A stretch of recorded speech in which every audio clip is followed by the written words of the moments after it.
Hello, hello. This should be episode 40 of the New York City Wrestling series. Let me go ahead and drag this back into frame if I can. And this is the start of a new era with the company, where we are now a classic sports entertainment company and not the golden age of wrestling company. So more mainstream, which being more mainstream, more angles, which we haven't really struggled with, as well as um, more growth. Looking at the company here, maybe you still have to like I do year three or end of year two. Once I have like all the research, all the like stat finding done on that. But we have 36 shows so far. Our best show was the November 2022, where we removed the move restriction, and that included the main event of Austin Smooth defeating Hawkeye Calhoun. Uh, our highest attendance was the show after. Um, our previous show, our highest reputation's 41, 42 now. We haven't yet to have pay-per-view, we haven't had a TV rating, and we get about 50,000 viewers on WrestleWorld. Now, when it comes to any updates, Sal Mio was signed away by TCW. Sad to see him go. And after the show, let's look at Tennessee William. Actually, let's do it right now, just because I forget things. Tennessee William is kind of stagnant since where he left us off. He was at like 52 in the tri-state, 49, so he hasn't done much. I mean, I say that, then then I go to this. But when it comes to last year, I mean, his matches are amazing, but he hasn't won anything. Oh my God. Has he won two matches. Let's see here. He defeated Bart Biggins, who left, and American Flash and Jeremy Courtney. Um, but I mean, look at his ratings. I mean, 77 rating, a 96, 95. Aaron Andrews, him seem to be pretty good together. Grandmaster Funk, who is now a free agent, but he was a PSW champion, so we can't bring him in. Um, yeah, no, that's pretty interesting to see how Tennessee William is like that jobber to the stars kind of role at TCW. Um, but that said, this is his last show with New York City Wrestling. Um, what we were gonna do with him is, like I said a couple shows ago, I've been watching The Sopranos a bunch, just prepping for the movie to come out, Many Saints in Newark, and honestly, part of that is Tony Soprano. Well, not the movie, but part of the show is Tony Soprano goes to counseling. So I was actually gonna bring in Raven Nightfall as like a doctor, just because of popularity, interesting thing to do, and kind of do sodomy and therapy, and like a sports therapy kind of deal, just to give him something to do, create those angles, and honestly, just to change it up with his character. Maybe he comes out of therapy a reformed man of some sort, and just playing with that. But given this is his last show, he's gonna be doing the job for someone. But yeah, we'll get to our show here. Like the full 150 minutes of our 2-hour show is filled. Now, with this, you will notice Wednesday, week 4 instead of Saturday, week 2. That's just for the product to change and then Sodomio to be available. But I'm excited about this show. Has potential to be one of our best ever, where we have Austin Smooth versus Matt Stranger in the main event. So let's get started with a little bit of. All right, we just have Malachi Milk defeat a local guy just in a pre-show matchup, just to get him something to do. We have Brutus Moana and Cheerleader Nikki. Still pre-show of Cheerleader Nicker trying to talk to Brutus Moana. He kind of blows her off with Duke Hazard, kind of just following up on that storyline. We then go to the boys from Yukon picking up a win over. Wow, that's crazy. Justice Jolson, Justice Jolson, and Zippy De Devel Devrel. Um, there's like a sports name like that, Deravelli or something like that. I keep on thinking of. But yeah, they rolled good chemistry. So let's go ahead. We're getting my spreadsheet and Zippy and Justice. So not now. Uh, Nick would say but I'm gonna bring them in eventually, just cause I mean we rolled good tag chem there. just out of pure luck. I didn't plan it, and it was just a matter of get the boys from UConn a win, get them some action. Uh, Damn it, I keep on saying All right, there we go. We start off our show with Floydkahiga and Zura Sirvard defeating Ruby Reese and Joy Ryder. Now, if you remember, Ruby Reese recently started talking about her boyfriend who's joining the company, and with that, it kind of cost her a match here where her and Joy Ryder had a little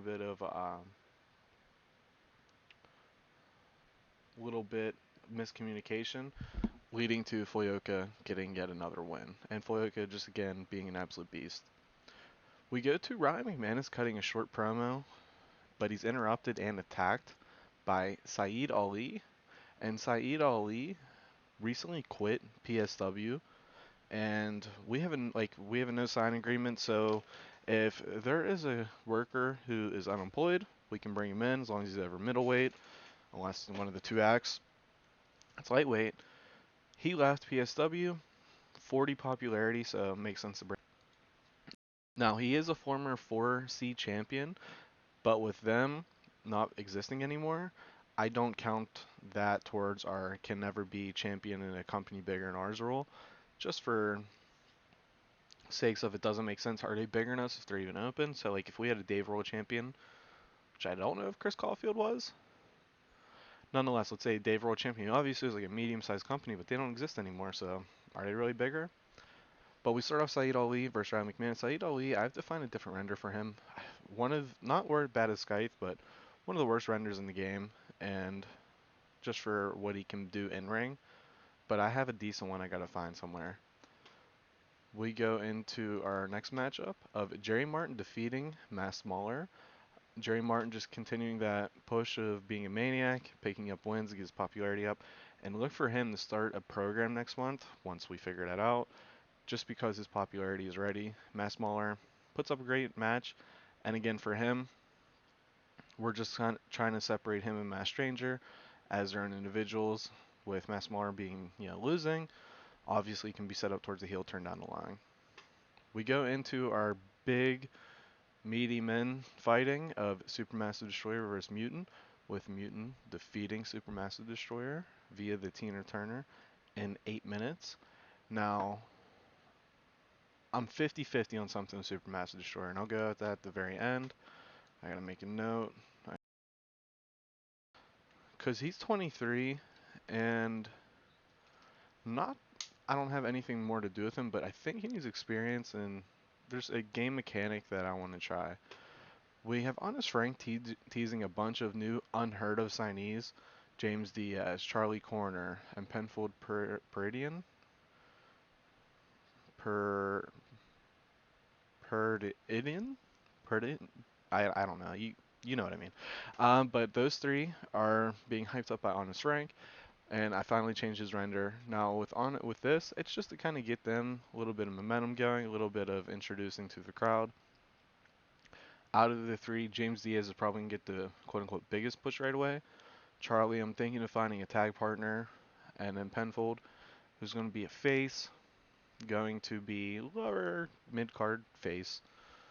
We have Jonas Silver sharing her treasure with the boys from Yukon, and it turns out to be strippers.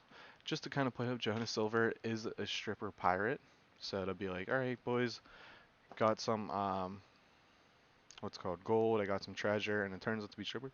I think that's funny. But that's just really a little wrap up there to again get them all involved in something. We go into Egon Merowitz and Deaver Arnold defeating the Militia. Now you can tell they rolled good chem. That was calculated before, and it's part of the Watchdogs trio. Deaver and Egon have good chemistry, so they're probably going to be the primary tag team coming out of this.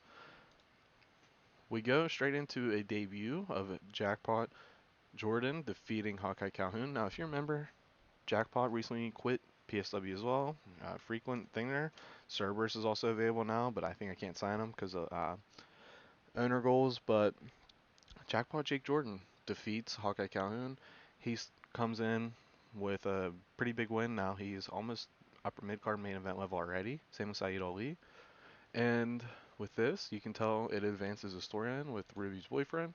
He is Ruby's boyfriend. So we are going to do Jackpot Jordan.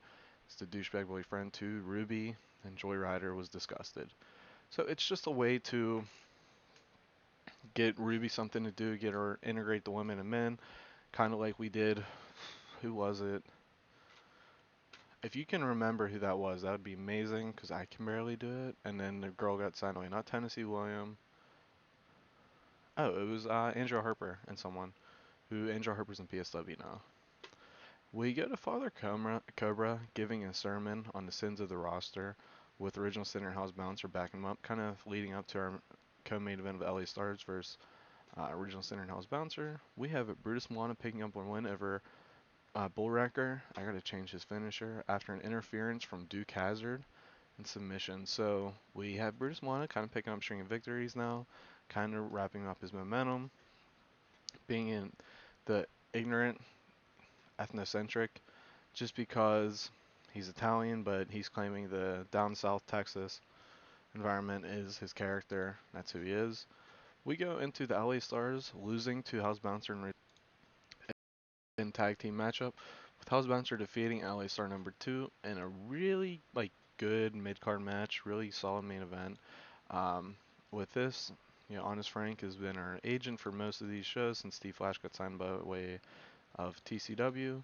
And let's see here, no real. I was gonna say where'd it go? So the only penalties. So there's no storyline. Original Sinner's bad psychology, and he's inexperienced. But I mean, that's a pretty solid match. And the Original Sinner House Bouncer tag team, pretty hot still. We go to Kip Keenan, kind of going a promo that he's going to make an impact in New York City wrestling, kind of introduce Kip Keenan character. Fan favorite babyface, not much unlike Riley McManus. So watch for that to be maybe an ally, to be a feud, but kind of another just a classic babyface role. We have Primetime Jack Pride kind of insulting Jack Bruce backstage. Jack Bruce just returns and shreds him. Primetime Jack Pride has yet to pick up a win in New York City wrestling, so Jack Bruce kind of mocks him for that, kind of motivates him, and kind of just get the young guy with our best talker and the big star and kind of get the rub, and really good rating out of it. We go into the semi-main event of Xavier Reckless debuting, defeating Sadamio. Now, Xavier Reckless, he's not offbeat. He is a backyard wrestling kind of guy who's we're going to introduce as a babyface to our roster. A backyarder, living a big dream now. And Sadamio, obviously on his way out. Even though bad chemistry, pretty decent rating. Now, with that, that's going to be our last appearance of Sadamio, and we'll maybe look at that at the end of the show. And in our main event, we have Austin Smooth versus Matt Stranger, with Matt Stranger winning by disqualification. So, well, I did say this is the start of a new era. So, starting a new era by being cheap and having Austin Smooth getting DQ'd versus Matt Stranger.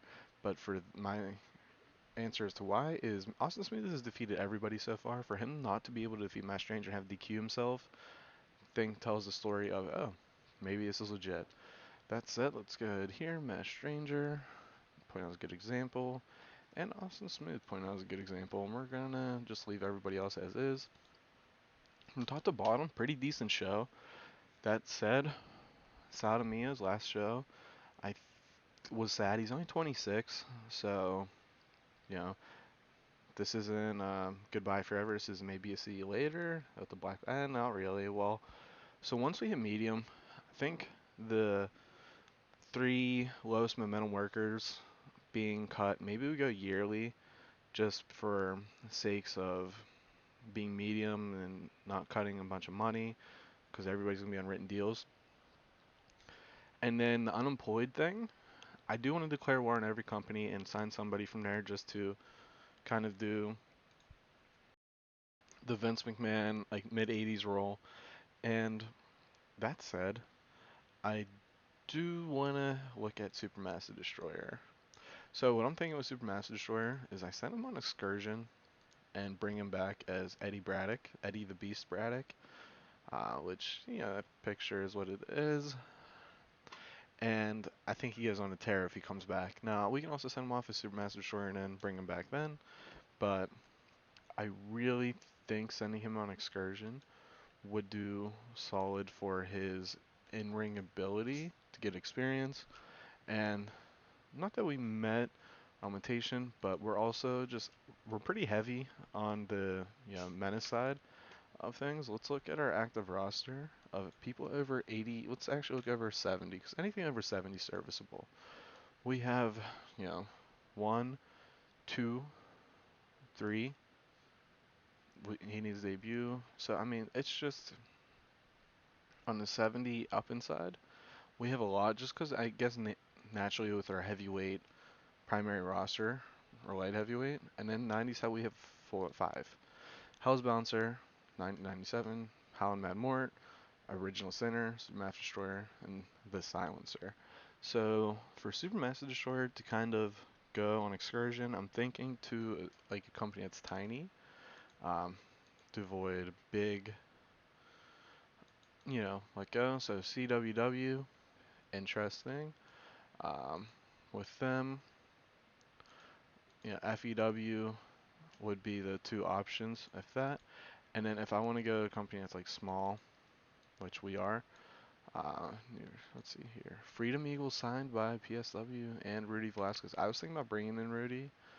Devil Dog left. That's pretty big news. I wonder if he got signed away. No,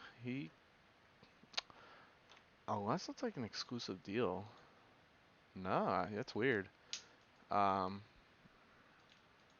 and they pushed him pretty decently, but Freedom Eagle and PSW, so they're kind of taking our people we let go, and we are taking in people they let go, but they were better with. So I'm thinking it's not going to be a US based company, obviously.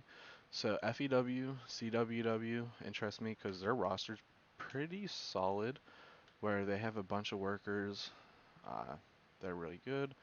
SNP would be another one, I think. Let's see if they'd be SNP or FEW. Let's kind of go here. Propose that they accept workers on excursion. So we are actually, and I think the interesting thing with that is sending him to not Scottish, and I think 2 years, so he can come back when he's 25. Um, so Supermassive Destroyer is going to go on excursion for 2 years, and Sadamiya is gone. He's gone to TCW, and as we saw, they haven't really treated Tennessee William great, and Tennessee William is not way better, but he's better than Sadamiya. So I'm kind of curious to see how that goes. Unfortunate to see Sadamiya go, but it is what it is. I felt pretty beat up about it. And we got Supermassive Destroyer, we're in Surgeon 2 years. Sadamiya's gone. We got to bring in a bunch of new people, 39 people on the roster. And that's going to be it. A longer episode, but I think we had a lot. And we on a popularity point already. So, you know, look for April to have multiple shows or like a tourney style kind of thing to do the King of New York. I want to do something different with that this year. But that said, I'm going to talk to you guys next time. Later.